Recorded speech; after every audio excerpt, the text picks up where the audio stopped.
What time is it? Time for you to shut up! Okay, I'm not even gonna pretend that this episode is anything close to Together Again, or had the fan service that I wanted like Obsidian. What about BMO? BMO. Wizard City is the fourth and last of the Distant Land miniseries. It's a fun, magical adventure about everyone's favorite bone-stealing psychopath. But it shouldn't have been the last episode, which is a no-shit statement, especially when it wasn't planned to be. Together Again was the finale, but because these episodes aired in the order that the studio ordered them, Together Again ended up going third, and this came last. Which is a kind of shitty thing to happen, but the grand scheme of things, it kind of doesn't matter, because all these episodes basically stand on their own. I just want to get hit by those feels again, and well, this, while fun, just didn't hit me emotionally. But the best way to enjoy this episode is to take out any expectations of it being some big finale, put it back into third place. Instead, you'll be happy with a fun little bop about Pet Butt becoming Voldemort again, because shocker, this isn't a prequel. Now, contrary to what I guessed looking at the poster, this isn't the story of how Peppermint Butler became the dark magic user we all know and love, but it's actually about him post-Dum-Dum Juice relearning magic while being haunted by himself and the crippling expectations of being told what you should be, which is a way better idea than just getting a prequel, except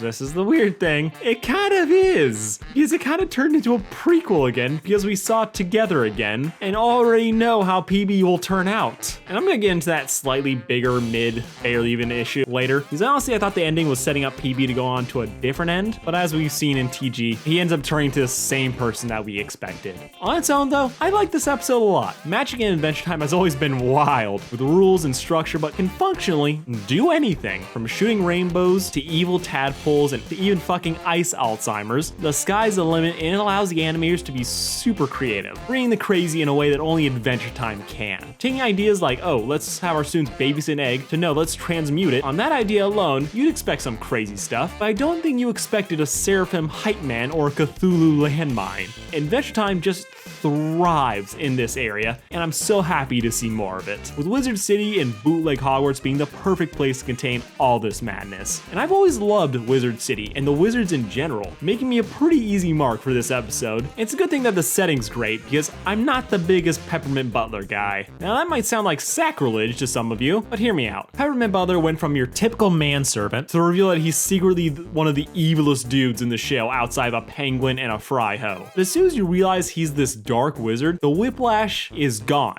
You're expecting him to say something fucked up, with him always having a Deus Ex Machina in his pocket, causing conflict to feel cheap. He's best in short, dark bursts, like in Stakes, where we find out he's been carrying a vampire slang kit in case Marcy ever decides she wanted to be more than just friends. It's dark and it comes out of nowhere, but makes a certain amount of fucked up sense. That's why I was surprised by how much I enjoyed Kid PB, as he's not the dark master Pep was, and is actually struggling with magic. It takes him down a peg and actually makes me more invested to see how he handles certain situations. If you're missing Darth Butler, don't worry, he's here too, kind of, having cursed himself to haunt his younger self into becoming himself again. I'm gonna be saying himself a lot, I'm sorry. So not only does PB have to deal with the fact that he sucks at magic, he's gotta deal with the man in his mouth screaming at him for not being the best while being level 1, which gives PB a very satisfying arc in this show, as not only does it have a Tiger Dad angle going, but also goes the extra mile of showing that PB wants this. He wants to be good at magic. This isn't something that he was just pressured into, but something that he aspires to. But his own expectations plus his own expectations are causing him to crack under the pressure. And he gets to learn the sweet lesson of not just being himself, but to be himself on his own time. It makes PB a way more compelling character than he ever was in the main show. And from the very start, the story lets you know that this isn't the all-powerful badass we remember. We have a musical, he gets his stuff jacked, and there's nothing he can do about it. It's simple, it's punchy, it's effective storytelling in a world run on LSD. AKA, it's Adventure Time at its best, but without the depression.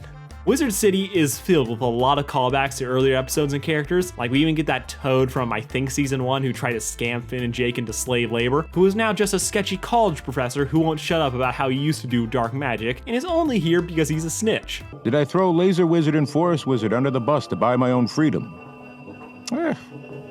That's all in the past. Or ChorusGoose, who is here and making a very strong case for why he deserved to be in hell. Also, Abracadaniel, who I hate. I'm sorry, my friends. He just has one of those voices that I personally cannot stand, and I want to claw out my ears and listen to it. But that's a very personal thing, though. But we also have his niece, Kadebra, who is probably my favorite new character to be introduced in all of Distant Lands, which, now that I think about it, it isn't much of a competition. What I really like about her is that, unlike her whiny uncle, she is positive and just full of panache. Because while he sucks at magic, she's actually pretty good at it. But it's just not for her, though. Instead, she wants to do stage magic, thriving on the pageantry and sleight of hand. It's a great way to make her stand out in a cast filled with magic users. And there's something just really entertaining about this one girl who just wants to be a great magician, but she's doing fake magic in a room full of actual wizards. It's just like such an interesting concept that I just love it. It also helps to make her a perfect counterbalance to PB's anxiety about being great. She understands what it's like to get pressured into being good at something, but having found her true calling, she's able to just block out all her haters and is just content to be her authentic self, which is something I can fully respect, with her and PB having a really cute dynamic as she tries to lend him a hand even as he slaps it away sometimes. I can honestly see myself enjoying a show just about them, because they're doing mini-series about Adventure Time apparently, and this is something I can definitely see myself vibing with. This was just a good episode in my opinion, nothing spectacular, but there's a lot of promise to this idea of PB going to school and having this great little cast of characters surrounding him. Personally, I just kind of want more Kadebra, but hey, if they'd give me more, I would happily take it. Also, Kadebra, that is brilliant 10 out of 10 naming right there. Now, the actual plot of the story isn't anything to write home about. Pet Butt is trying to learn magic while competing with a popular kid while a secret conspiracy lurks in the shadows.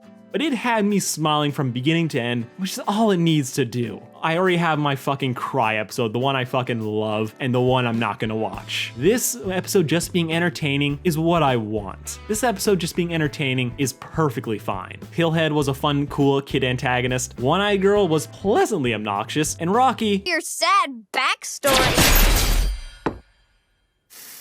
How do you like me now, Larry? was surprisingly dark at times. This is classic Adventure Time, which can be disappointing to some people. Distant Lands' existence is an anomaly because we really didn't need this series to continue, but if it tells the right story or gives us the right fan service, I'll gladly eat this shit up. It's better than BMO, but if I had to just give an analogy for what this episode feels like, it really feels like you meet someone from high school again just out of blue. You guys kind of chat over coffee, tell a couple stories about school, really just kind of reminisce about the good times. Enjoy how you two have grown as people and where you are right now in your lives. And you end off saying that you should definitely hang out more. But then you proceed to never think about them again. It was a fun experience, but something I don't feel compelled to go see again. If you're a fan of Adventure Time, this is absolutely worth your time. It's not amazing, but visually, it's great. And remind me of all the great times I had with the original series, which is my cue to start talking about some of the specific details that had me scratching my head a little, which is the strangeness of watching this episode with the knowledge we have from watching together again. Because it does kind of affect a little bit how you view this episode, which this whole episode is about PB breaking off that expectations of himself, getting rid of this version of himself demanding that he become this dark wizard, only for Together Again to tell us, yes, he basically becomes the same person all over again. And PB wanted to become great. I just enjoyed the idea of Pet breaking off to become kind of his own separate thing. But just kind of knowing that Together Again, no, he ends up the exact same, just kind of made me feel a little bit overwhelmed by the end. It's very much personal preference, but again, this episode should be watched third, not fourth in the series. I think I'm just annoyed that the bitter, angry parent character got what they wanted in the end. Also, ChorusGoose is evil. I have no way of transitioning into that, because after a fake out that implied ChorusGoose died, which, yep, there is a lot of death in this episode, adult and child, but ChorusGoose ends up living and becomes empowered by dark magic. And I would just die laughing if the big evil of the upcoming Fiona and Cake show is ChorusGoose. Please let this happen. I need these rhymes. I also saw that super nice professor lady being evil coming from a mile away, which is kind of sad, as now I expect the nicest characters to be evil out of habit. Not Kadebra though, she's perfect. That's kind of all I want to say. This is a really short video for me. Wish I could pad this out a little bit more, but honestly, this whole episode, it's fine. I'll rewatch it one of these days, but I would have traded it for a Huntress Wizard episode in a heartbeat. And holy shit, are we gonna see Hunter Wizard?